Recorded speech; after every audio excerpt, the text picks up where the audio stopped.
Hello, I'm Jordan Guth, the host of the SoundStage Audiophile podcast and one of the SoundStage videographers. Welcome to 2026.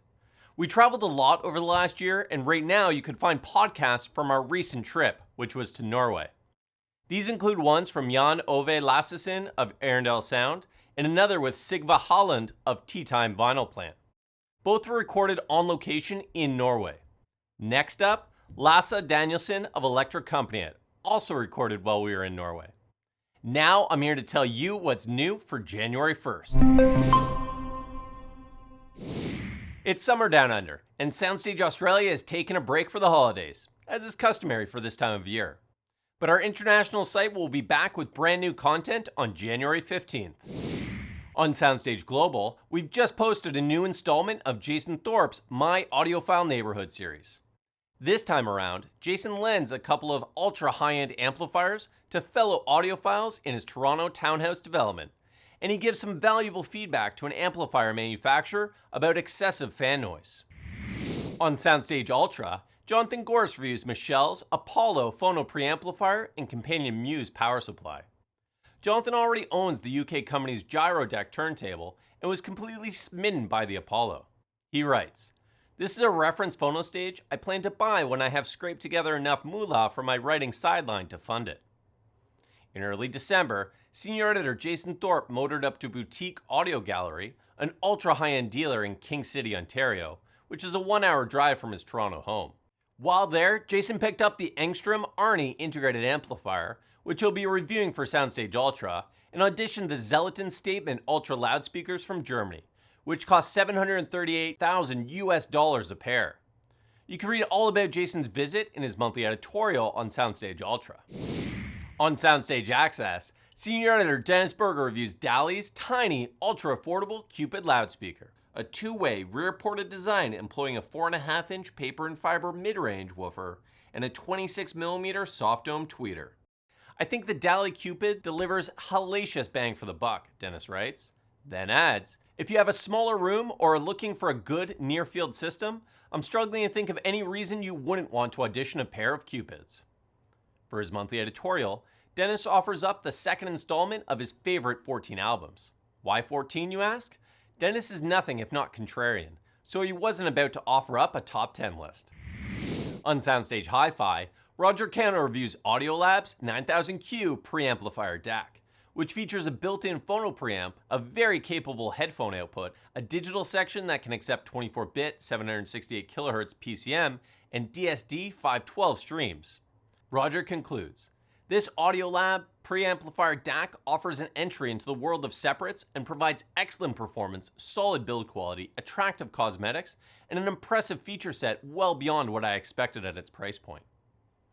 In his January 1st editorial, Doug Schneider laments audio manufacturers' fixation on stratospherically priced gear and questions whether they're doing enough to entice young buyers. The hi-fi industry is increasingly appealing to a very small pool of buyers. Many of them are extremely wealthy, and many of them aging, Doug states, and then adds, "Without a steady influx of younger, less wealthy, but no less passionate listeners being inspired to delve into hi-fi, the industry will continue to shrink into irrelevance. If you don't excite the people on the ground, there will be no one left to climb the ladder." On SoundStage Simplify, Roger Cano reviews the latest version of Linn's Magic DSM streaming integrated amplifier, which is rated at 50 watts per channel into 8 ohms and 100 watts per channel into 4 ohms. It features a built-in phono stage and Linn's room optimization technology. "I was thoroughly impressed by the first-rate execution of this product," Roger states, then continues, "In addition to its outstanding build quality and sonics, the app and web-based interface all worked flawlessly and intuitively." For his monthly Pulse column on SoundStage Experience, music editor Joseph Taylor discusses high-priced, multi-disc box sets of classic albums such as the new release of Black and Blue by the Rolling Stones. This anniversary edition is available as a 5 LP or 4 CD set, both containing a stereo remix by Steven Wilson, plus outtakes from the sessions, and live concert recordings, plus a Blu-ray disc with surround sound mixes. These sets are a last grasp money grab by recording companies that have seen a steady decline in physical media sales, Joseph opines. On SoundStage Solo, senior editor Jeffrey Morrison reviews Campfire Audio's Relay DAC headphone amplifier and matching mag wallet case. While Jeffrey admired the Relay's sonic performance, he has reservations about its value. There are a lot of small, powerful headphone amp DACs for a lot less money, he writes. Then adds, the Relay does sound good though, and had no issues driving the variety of headphones I threw at it. Here are some coming attractions on the SoundStage network.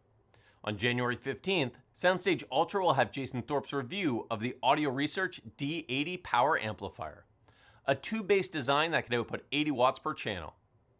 Also on January 15th, SoundStage Simplify will have a review by AJ Weiss of Dirac Live Room Correction Suite, which is available for Windows and Mac OS. Coming to SoundStage Access on February 1st is Dennis Berger's review of iFi Audio's Zen DAC 3, which can connect to an amplifier or set of powered or active loudspeakers, and also features a built-in headphone amp. That's all for this update, but now I want to mention a video we shot in the fall and was recently put up on our YouTube channel. It's called Hybrid Hi-Fi Thinking, from Redwine Audio to Vinny Rossi, featuring, you guessed it, company founder Vinny Rossi. I encourage you to watch it to find out what this really interesting Massachusetts-based hi-fi brand is all about. And of course, check out our podcast on www.soundstage.life and all the major podcasting services. Thanks for watching and see you on January 15th.